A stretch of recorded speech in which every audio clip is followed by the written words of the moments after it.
I'm Joe Reed, Director of Marketing and Communications at Phipps Conservatory and Botanical Gardens, and I want to welcome you to the 7th webinar of the Climate Toolkit. It's a pleasure to have all of you with us today. Our conversation is on divesting from fossil fuels and responsible investing. Responsible investing is a relatively simple but very powerful way to make sure your organization's finances are aligned with your mission. As with anything we do, it involves taking a long-term view of the environmental and social impacts and ensuring that those impacts are positive and regenerative. Today, Patrick Hamilton from the Science Museum of Minnesota and Richard Piacentini from Phipps Conservatory and Botanical Gardens will discuss their organization's journeys of transitioning from fossil fuels to mission-centric investment strategies, challenges within the investment sector, and more.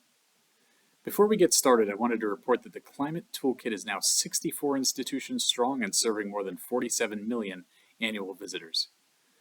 As the presentation begins, you're welcome to use the Zoom chat function to enter questions, which we will answer after both talks have concluded. And now I'd like to introduce Patrick Hamilton from the Science Museum of Minnesota. Well, thank you, everyone, and thank you all for attending this webinar. And a big thank you to the Phipps Conservatory for establishing the Climate Toolkit and inviting me to participate in this particular webinar. First of all, I'm going to start out with an admission. I'm not a CFO. I'm not an expert in ESG. So what I'm going to do is give context about, I think, what are the actions, the situations that were set in motion in recent years that encouraged the museum to adopt ESG. It wasn't a fait accompli, but I think that there were a number of efforts that came together that made it part of what the Science Museum wanted to do on climate change. And I bring up this word conciliance, the linking together of principles from different disciplines, especially when forming a comprehensive theory. And when I apply that to the Science Museum of Minnesota, I'm thinking about bringing together all the museum's skills and assets for a one museum approach on climate change. And when I think about the Science Museum of Minnesota, there are really four realms of the institution. And to all of you that are also members of cultural institutions, these will be recognizable. There are the folks that work on visitor experiences, the development, the implementation of programs and exhibits and classes and seminars. Then there's the physical facilities themselves and the people that operate and maintain those. And in the context of the Science Museum, we are a research institution, so we have scientists and collections on staff. And then, of course, there's the realm of governance, those who organize how the whole system and hopefully how all the realms interlink with one another. And what I want to articulate is how a number of climate change initiatives that the Science Museum has implemented over approximately the last 20 years didn't lead ineluctably to ESG, but I think help form a consensus that through a one museum approach, that governance also needed to be part of the Science Museum's work on climate change. So in 2003, the Science Museum constructed Science House, and this was a separate standalone building out in front of the main building of the Science Museum, seen behind. And at the time, this was an experiment. Was it possible to design and construct a residential scale building in Minnesota that could produce as much energy as it uses on an annual basis? Because of an acknowledgement that buildings are enormous contributors to climate change. So obviously this building fits into the physical realm of the institution, but it's also part of the visitor place because particularly in summertime, it's where we host all kinds of week-long workshops for professional development for teachers. So when I think of Science House, it clearly is a facility, but it's also part of the museum's visitor experience. 5 years later, the National Science Foundation funded Future Earth at the museum. And this was a suite of exhibits and programs, all predicated on the main idea that humanity is now the dominant agent of change on this planet. We dominate the chemical, physical, and biological processes that make this world habitable. And so the central question of science of Future Earth wasn't what you could or should do, but what we collectively as a society should do to address the fact that we now live on a human-dominated planet. Future Earth did not involve our facilities directly, our researchers, or our governance. It really was wholly within the visitor experience realm of the Science Museum. But about 4 years later, the Science Museum's Board of Directors adopted the Science Museum's first public statement on climate change. And this was encouraged by the Science Museum senior leadership team in a recognition that the Science Museum was going to be doing more work on climate change. And we wanted a consensus, we wanted the full support of our Board of Trustees on that work. And that statement was really a statement of scientific fact, that there was overwhelming evidence, even then, that human-caused climate change was real. And so this statement took place, took its position in the Science Museum's lobby with our other public statements on evolution and equity and inclusion. So the climate change statement was part of the governance of the institution because it was a consensus document that we wanted to create to support all the Science Museum's work on climate change. But it was also part of the visitor experience because we put that forward to our audiences to inform our stance on the topic. 3 years later, the Science Museum adopted advanced heat recovery at the Science Museum of Minnesota. And what specifically this involved was the purchase and installation of 2 machines called heat recovery chillers that allowed us to capture and reuse heat energy that previously we'd been throwing away. Now, it was an expensive project. It cost us $900,000, but it's saving us $300,000 a year so it's already paid for itself 2.5 times. And that alone cut our carbon emissions by 30%. But it wasn't just a retrofit of our physical plant because we have been using our advanced heat recovery system. We've been using our main mechanical room as a place for field trips for architects, engineers, building owners and operators, opinion leaders, and policymakers. So advanced heat recovery landed both in the facility realm because it was a retrofit of our existing physical plant at the museum, but it also has a place in the Science Museum's visitor experiences. And then in 2019, the Science Museum adopted carbon neutrality as an institutional goal, informed in part by the success of the Science Museum's advanced heat recovery. And at that time, in 2019, we said, we're going to cut our carbon dioxide emissions by 50% or more by 2030 and become wholly carbon neutral by 2050. And so this actually fell within several realms, the facilities, because actually we were going to be continuing to look for ways to incorporate renewable energy and energy efficiency into our physical plant. It involved a research by the department that I'm in the Department of Water and Climate Change at the Science Museum about actually how we would quantify the carbon emission reductions of various strategies. And it certainly fell into the governance realm because this was an institution-wide commitment to a goal. And then it was in 2010 that the Science Museum adopted ESG. And I contend that we did so because of the recognition that all these other realms of the Science Museum, the visitor experience, the facilities, the research, were all engaged in climate change. And that it was important that governance itself also step in and contribute to these efforts. So the Science Museum, working with its investment advisors, Mercer, has directed them to actually go out and identify ESG funds, screen them for our criteria, which also involve not only ESG, but also diversity, equity, and inclusion, and make recommendations to the Science Museum for its investments in investment securities. And as of May of this year, I think about 23% of our investments are now in ESG accounts. And it is it is now a standing topic of our investment community at the Board of Trustees.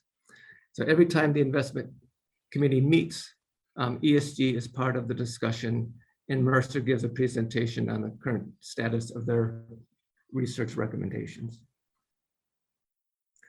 So the ESG guidance clearly lands in the governance realm of the Science Museum. And right now it's not part of the visitor experience. It certainly doesn't entail our facilities or our research. but it's an important contribution to the overall effort of the Science Museum to achieve Conciliance, or a one museum approach to climate change. Last year, the Science Museum adopted a new climate change statement, replacing the one from 2012, because this new statement is not only just a recognition that human-caused climate change is real, but a recognition of the need for action. And specifically, what it articulates is that it starts out by saying that human-caused climate change is real, it is urgent, and it is solvable through courageous action informed by science. And then it concludes by saying, please join us in taking action. Together we will create the change we want to see. And that new climate change statement is part of the governance of the Science Museum, but it's also part of the visitor experience. We've been putting that out there to various audiences to inform them that not only do we recognize the scientific reality of climate change, but also that the Science Museum feels that it needs to take a much more active approach on the issue and is encouraging partnerships with others to achieve even greater impact. And then just in February of this year, the Science Museum adopted a new carbon neutrality goal. And this was in recognition of the fact that the Department of Water and Climate Change at the Science Museum determined earlier this year that the Science Museum's carbon emissions had declined 86% from their peak in 2014 over the past 8 years. So we've set our new goal of trying to eliminate that remaining 14% of our carbon emissions by 2030. So instead of achieving carbon neutrality by 2050, our new goal is to do so by 2030. And that new carbon neutrality goal clearly involves our facilities, because we'll be continuing to look for ways to incorporate renewable energy and energy efficiency into the physical plan of the Science Museum. It involves the researchers, particularly those in the Department of Water and Climate Change at the Science Museum, because not only will we be quantifying the carbon emissions reductions of modifications to the physical plan of the museum, but we're also going to be investigating the potential for carbon sequestration in our rural landscapes here in Minnesota. And also it includes governance, because of course, again, this is an institution-wide commitment. And then just 2 months ago in May, the Science Museum's Board of Trustees adopted a new strategic vision for the institution. And of course, this vision encompasses all realms of the Science Museum, not just climate change. But climate change is going to be a very important part of the Science Museum's 2030 strategic vision, because one of the goals it has articulated is to create a more sustainable institution that serves as an example for others. The visitor experience serves as an example, the facilities, the research, and finally also the governance.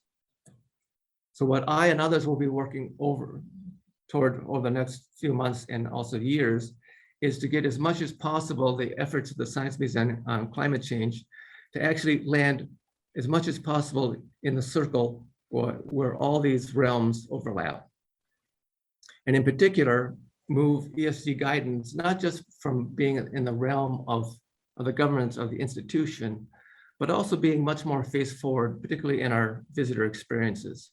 So that our audiences know that not only are we working to enhance the performance of our facilities, engaging our scientists in this work, communicating the issue of climate change to our both professional and public audiences, but that indeed the governance itself, and in fact, the very finances of the institution are invested in addressing this issue as well. So that is a quick overview on the Science Museum's efforts to converge on Conciliance on climate change and the piece that ESG plays in doing that work. And so I hand the virtual baton back to you, Richard. All right, so thank you very much. And Patrick, that was amazing. Thank you for that presentation and the journey you shared with us, and really impressive the work you're doing to incredible reducing the amount of carbon you're producing and aligning that with all your values. That's really incredible. So thank you for sharing that. I'd like to tell you a little bit about our work at Phipps, divesting from fossil fuels and responsible investing, take a little bit through our story of where we are, how we got to where we are now, but also talk a little bit about some of the challenges I see with continuing to try and align our investments with our values. So this is, for those of you who are not familiar, Phipps Conservatory is located in Southwest Pennsylvania in the city of Pittsburgh. And over the past couple of years, and since 2005, we've actually had a number of different initiatives that we've been working on to improve the sustainability of our organization. And probably one of the main highlights during that time was back in 2012, December of 2012, when we opened the Center for Sustainable Landscapes, which is considered to be one of the greenest buildings in the world, and one that's met all of these high standards for both human and environmental health, including zero energy. It was around this time when we started to move into this building. We started to, we were getting pretty excited about the work we were doing. We were building a zero energy building. We're starting to look at all the different areas of our organization, our programs, our operations, trying to make them as efficient as we can. And we realized that one area that was not in sync with everything else we were doing was our investments in our endowment fund and the way we were accepting sponsorships. And so we really decided that we needed to figure out a way to start to reduce or eliminate any kind of investments or sponsorships from any organizations that were involved in climate change or with fossil fuels. The problem we ran into was this was back before ESG used to really start to get popular, and there was really no way for us to really figure out where we're going to draw the line. How do we decide, what area do we want to, focus on? Do we want to just focus on the producers or the people who are actually extracting the fossil fuels from the ground? Do we also want to include the suppliers, people who are shipping those fossil fuels around the country? What about the people who are selling the fossil fuels or some of the consumers, some of the major users of fossil fuels? There really was no logical place for us to figure out where we're going to draw the line. How do we put a box around this thing so we know exactly what it is we're doing and we can explain to people what we're doing and be consistent? I think it was around 2014 when we heard about this new study came out that was called the Carbon Underground 200. And this organization went and identified the 200 largest companies in the world that are involved in coal and oil and gas. And when we saw this, we said, wow, here is now an opportunity for us to figure out here's a way to put a box around this problem. And we decided to adopt this as a way of identifying the places where we wanted to make sure that we weren't accepting any sponsorship funds, or we were not allowing for any of our investments to go into any of these companies as well. And so once we decided on that at a staff level, we realized we needed to make a case to the board of directors. And we started with the finance committee. And the issue of fiduciary responsibility came up. And as you know, board members are responsible for the fiduciary they have a fiduciary responsibility to the organization. And I guess the question for us was for us to try to understand, what does that mean to be a fiduciary? Does it mean you make the most money possible for the organization no matter what? Or do you try to make money that supports the organization's mission, values, or strategic plan, or whether or not the organization may survive in the future? And obviously that last one is probably more important for organizations that are located in coastal areas. But I think all of us can say that climate change is going to have an impact on us, and no matter where our organization is. So I think you can make a case for why you should really address climate change in your investments. And I think you can make a good case as a fiduciary for why you should not be involved in fossil fuels. Now, for us, it was a little bit easier because our mission statement includes a statement that says to advance sustainability and promote human and environmental well-being through action and research. And that made it an easy way for us to be able to say, it does not make sense for us to be talking about the environment, to talk about climate change, to talk about biodiversity or conservation or the environment, and to make money through investments in fossil fuels. So we were able to convince our finance committee that we needed to get out of fossil fuels, and we were able to take that to the executive committee and finally to the board.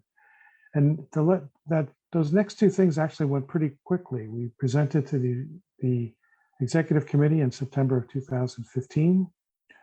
They approved our request to divest from fossil fuels, and then went to the full board in October of 2015. And they not only approved it, but they also recommended that why stop with fossil fuels?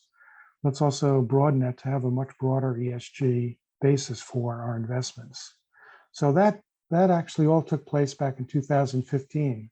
Now the problem was, okay, how do we actually make these investments happen?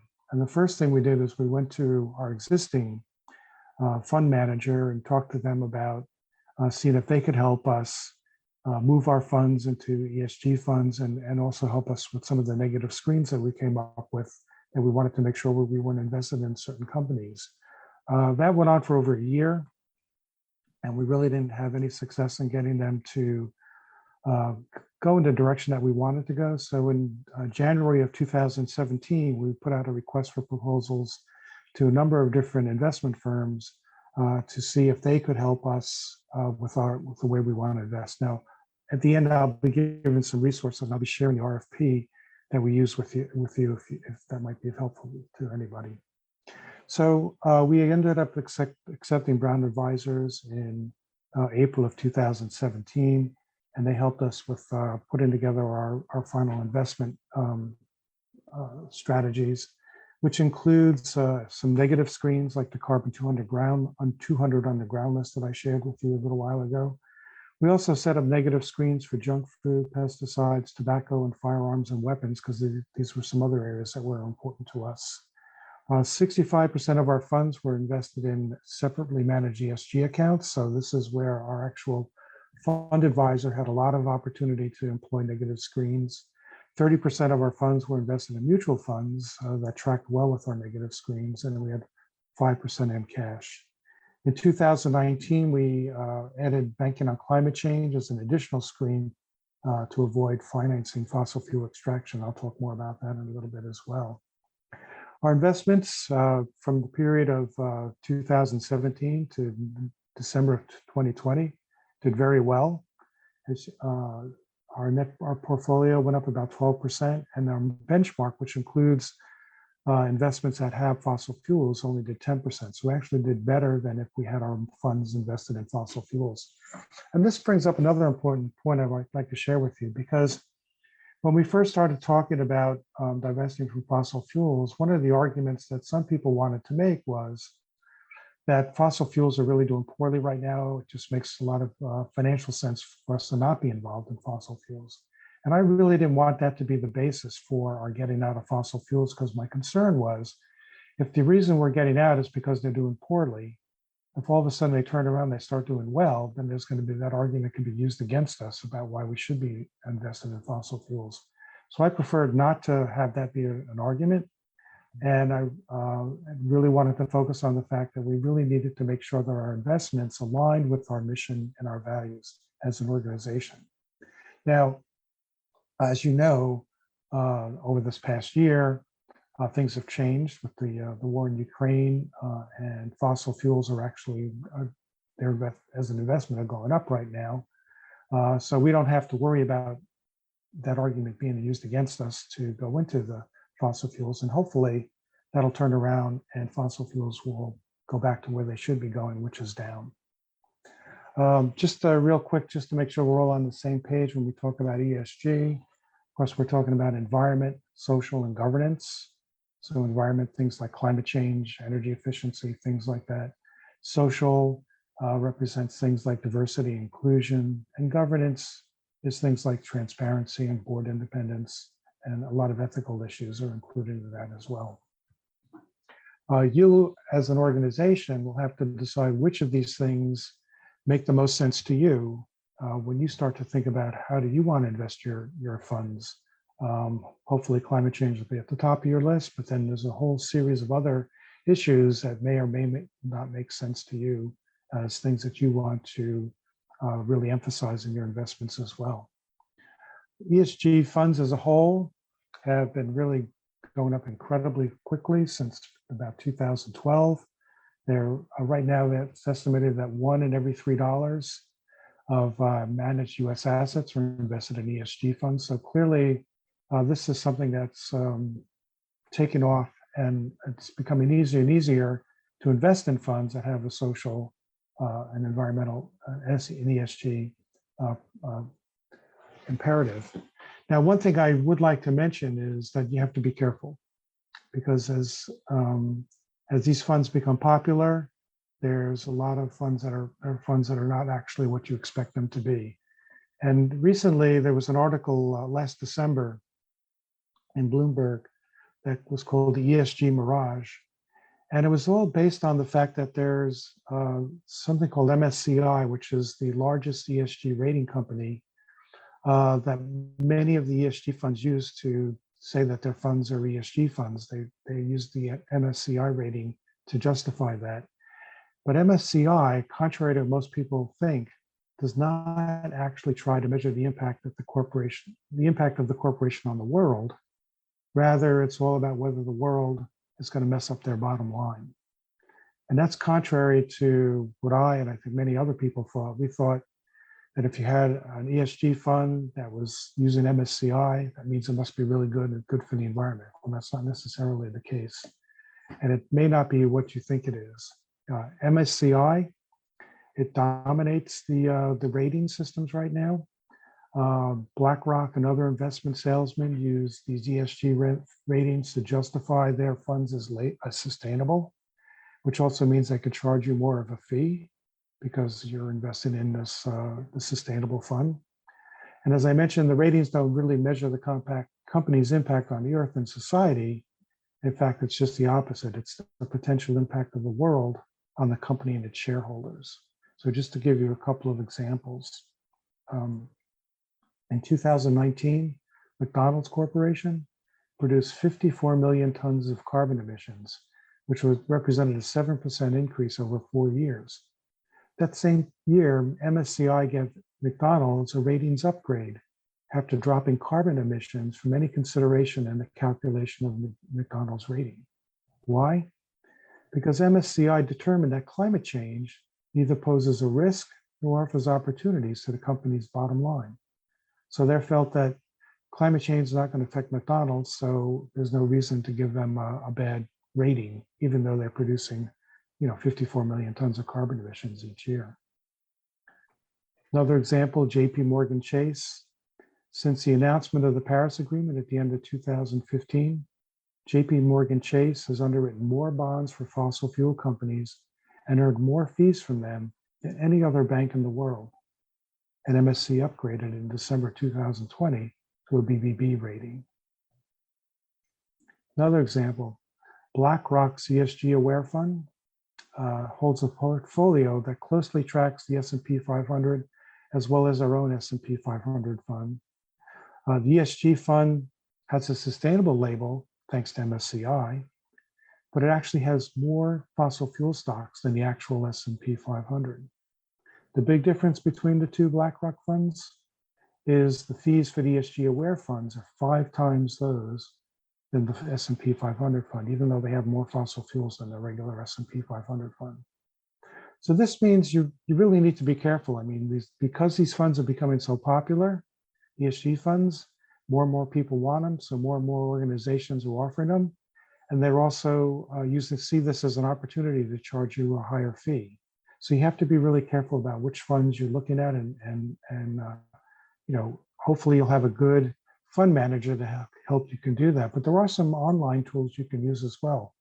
There's one called the Fossil Free Funds, fossilfreefunds.org, which you can go there and type in the fund name into their screen, and it'll give it a score of how much of the investments are in fossil funds in that particular mutual fund or an ETF fund. Here's an example. The Spider S&P 500, it's their fossil fuel reserve free ETF. Now the name of that tells you that it should be free from fossil fuels, correct? But if you look at their investments, they actually got a D grade from fossilfuels.org. And because they have a number of different investments, 6% of their investments actually are in coal, oil and gas, and fossil fuel utilities.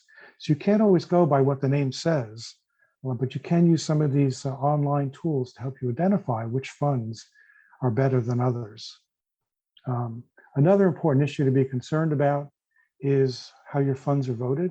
You would think that if you were investing in an ESG fund, that when it came time for a shareholder vote on a particular issue, that the fund would vote in the best interest of the ESG criteria that you've selected.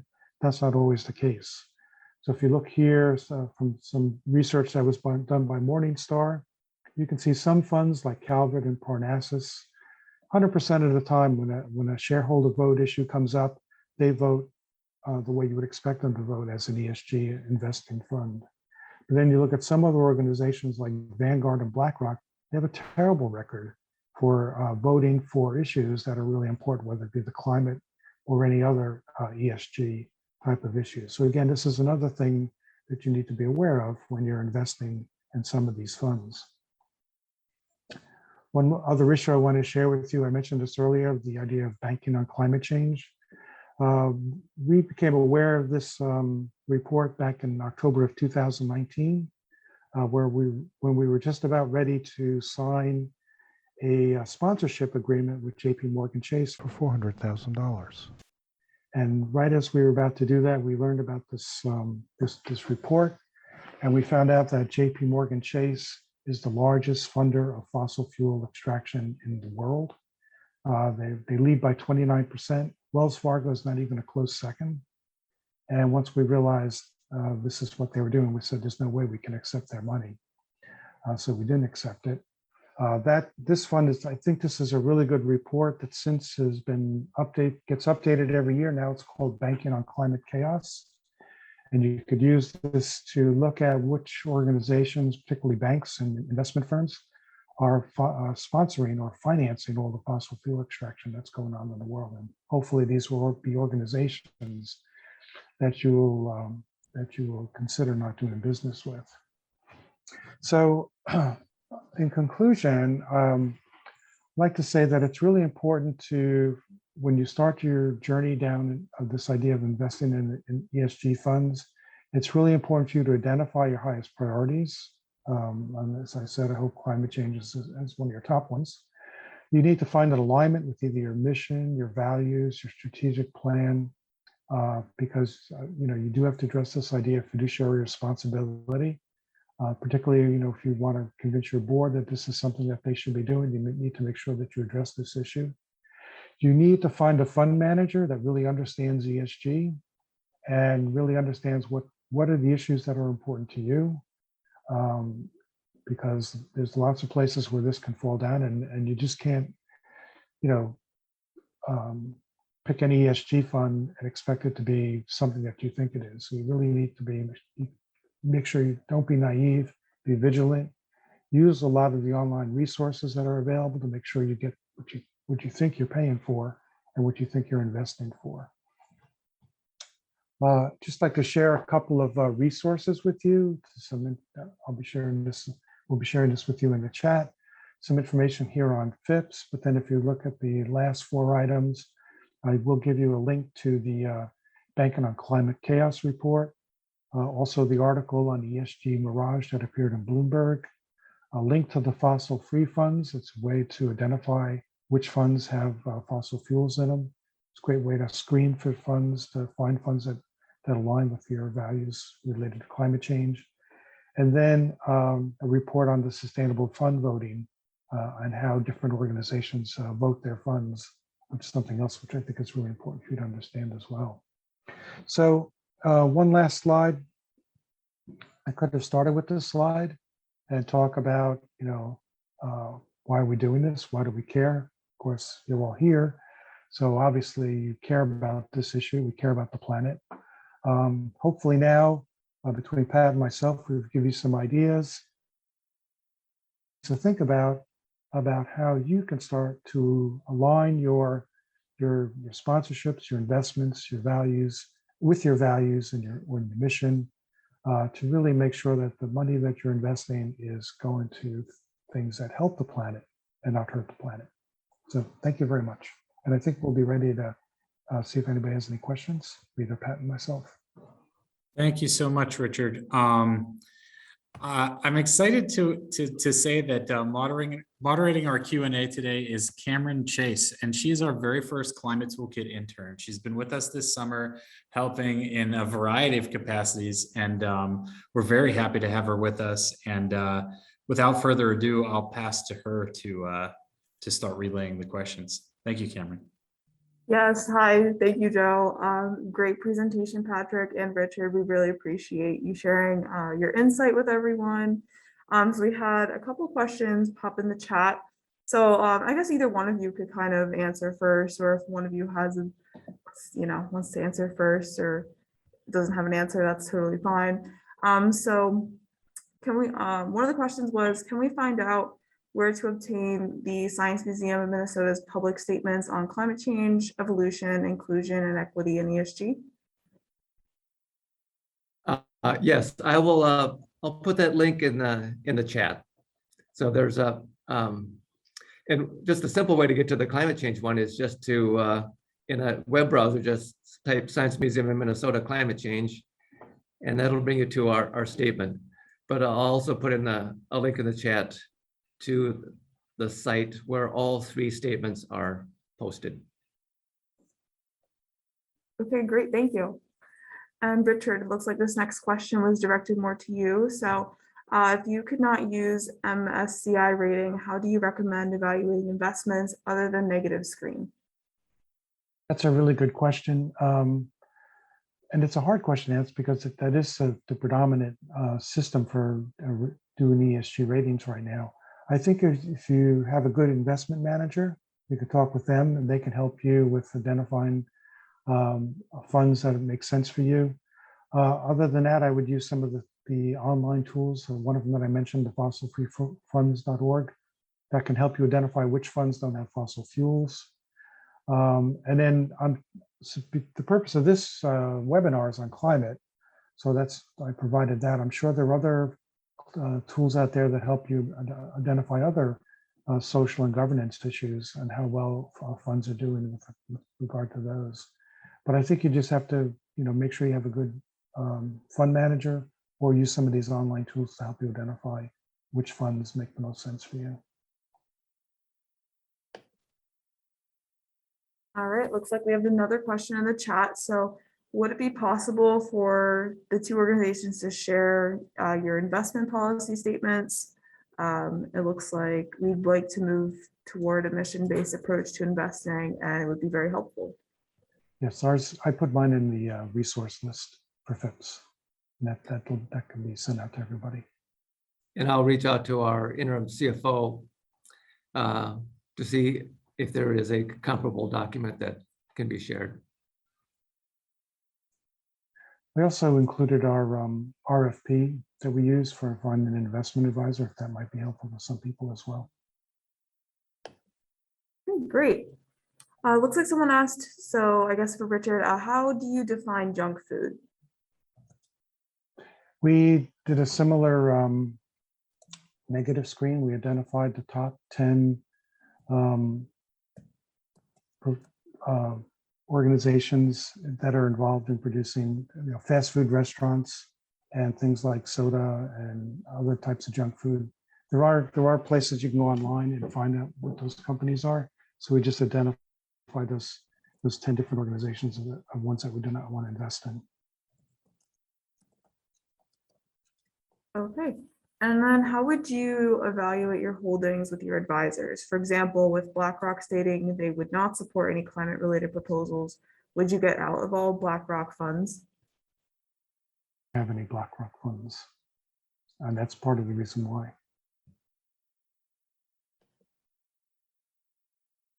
Okay. All right, Patrick. So what was kind of the first key step for your institution to start divesting from fossil fuels? I know you kind of briefly explained it, but was there any sort of other key moments where your institution was like, we have to do this? So I think I think it was really in the late 2019, early 2020, when it was clear that the Science Museum Minnesota was continuing to do even more work on climate change, that it was taking an even more prominent role in our visitor experiences, how we were looking at our facility, and how we were in the process of thinking about reorganizing our scientific staff. And it was in the fall of 2021 when we completed the reorganization and created a Department of Water and Climate Change within the Center for Research and Collections. And our president, Allison Brown, has been with the Science Museum for about 5 years now. And I think an important philosophy that she's brought to the Science Museum is one museum. That is the idea that we're all working for the same institution, and we should all have the support of one another. And if various elements of the Science Museum are working strongly on climate change, then governance should as well. And that was a message that she communicated to our CFO at the time. And then he started implementing the measures to bring forward to the investment committee at the Board of Trustees the idea of the Science Museum adopting ESG for its finances. And I don't think it was a hard sell, but it took a number of meetings because we also wanted to discuss it with Mercer, our financial advisors, so that they could start looking at potential ESG funds and start to bring recommendations forward to the investment community. Thank you so much, Patrick. Does anyone have any other questions before we wrap up? Well, thank you. I want to thank everyone again for attending, and thank Patrick and Richard for speaking, and Cameron for moderating today. A recording of this webinar will be made available for participants to be able to share with others. And we'll send the link to you in the coming week. We will also bring together all the resources that were linked in the chat under that heading, because this has been an information dense session, because it is an information dense topic. In the meantime, we hope everyone continues to have a wonderful summer, and we'll look forward to connecting to you in the months to come. And thank you all, and have a wonderful evening.